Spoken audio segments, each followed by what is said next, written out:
waxaa laga yaabaa dad badan naga mid ah inay la nool yihiin xanuunadan autoimmune disease-ka ayna la daalan yihiin ayna xal u haynin sida allergy chronic ah, murqo xanuun iyo madax xanuun chronic ah, digestive problemka sida caloosha iyo mindhicirada aa la daalan tahay, daawooyin badan inaa qaadatid laakiin xanuun baabi'iyo bis iyo caawimaad bis ay yihiin laakiin ana wixii kaa tegin. Marka waa muhiim in jirkaaga detox inaa ku samaysid sanadkiiba mar. maxay muhiim u tahay marka detoxinkan in aa samaysid. Assalaamu calaykum waraxmatullaahi kusoo dhawo janalkayga cana YouTube. Maanta waxaa idin wadaa Ramadan detoxinkii programka ahay. Insha Allah waxaan rajeynayaa in aan ka wada faa'iideysan doono. Inta badan marka dhibkan haysto waxaa waaye anagoo caafimaad darro badan la nool in aan ka fikirno kaliya miisaan sida iskaga ridaa, sidee nafteeda u qanciyaa, aniga energy fiican u helaa, caafimaad fiican u helaa, ma ku mashquulna laakiin sidee dadka u qanciyaa, iyo saakada samarka sidee u gashtaa, iyo shaatiga samarka maxaa la dhahay murqahiisa usoo banaanka u keena sidee u gashtaa, kaliya ku mashquulnaa. Laakiin waxa ka muhiimsan waxaas caafimaadkaaga waa hubaal inaa cabsan doontid haddii aad waxyaabahan soo socdo daawatid. waxaa laga yaabaa maalin walba inaad maqashid qof hebel kansar u dhintay, qof hebel beerka u dhintay, qof hebel sanboobada u dhintay, qof dhalinyar asagoona gaarin 70 sano.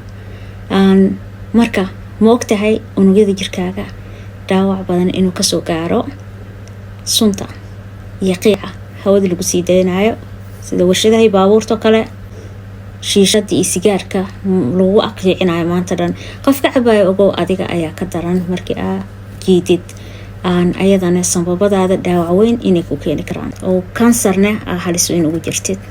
Number 2, waxyaabahan environmentiga nagu hareereysan sunta iyo dhibaatada nooga imaanayso sida annaga marmar saameyn ku yeelanaba sida inaa qashinka ku tuurtid, plastiga, bacaha, waxaasoo dhan inaa qashin ku tuurtid, kadibna xoolaha banaan ku nool iyo xoolaha badda ku noolba ay cunaan dib adiga kugu soo noqoto.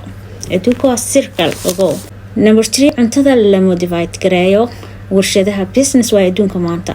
wax walbo waa la duraa ogow, si kalar loogu yeelo, loo qurxiyo, waqti dheer u taalo. adigana wax qurux badan ayaa jeceshaa iibsanaysaa laakiin wax walba oona organic ahayn ogow saameyn inay jirkaaga iyo unugyada jirkaagaba ku leeyihiin. waxa kale ayadana jirto cuntada cunayna waxaa la socdo banaanka uga imaanaya bacteria iyo germs. afkaaga markay gudaha u gashana waxaas saameyn ay kugu yeelan kartaa. daawooyinka maanta waxaa laga yaabaa inteena badan in anagoo ka fiirsan qaadano xanuun baabiyaal badan iyo antibiotic oo research badan laga sameeyo oo qatarteeda xoog weyn tahay. waxaas oo dhan sun ay ku tahay jirkaaga, qaasatan beerka oo qashin saarka jirka iyo suntoo dhan ba xaggaas aad lagu nadiifiyo howlongo beerkaaga xamili karaa. waxaa jira waxyaabo kale oo dhaawac unugyada ku keeni kara sida free radicalska. waa normal in jirka lagu sii daayo laakiin haddii uu ku bato soo deynta free radicalskaas unugyadaada dhaawac badan ayay u geysan karaan, taasoo sababi karto qofka inuu mustaqbalka dhow iyo ka fogba uu ku yeesho kansar inuu ku dhaco example. marka waxaanoo dhaawaca markii ay ku dhacdo jirkaaga oo unugyadaada ee dhaawac soo gaaro ma aha wax oo hal mar iska soo boodayso laakiin waa wax chronic ah, tartiib jirkaaga ugu dhacayaan. suntaan markay jirkaaga ku badato ugu unugyada ugu waaweyn jirkeena sida beerka iyo kaliyaha howlonga xamili karaan qashin saarka sida sunta. marka dambe waxaa dhacaysa qofkii in uu xanuunadan maanta adduunka waxaa soo batay saa aragno kansarka, in qofkii uu unugyadiisa jirka dhaawac ku imaado sida hadda xaggan ka aragtiin unugan markuu nadiif yahay, unug fiican yahay, normal ah, sidaanu u qurux badan yahay sida xabadaas tufaaxa ah. laakiin markii uu dhaawac badan ku dhaco sidaan ayuu noqonayaa marka dambe.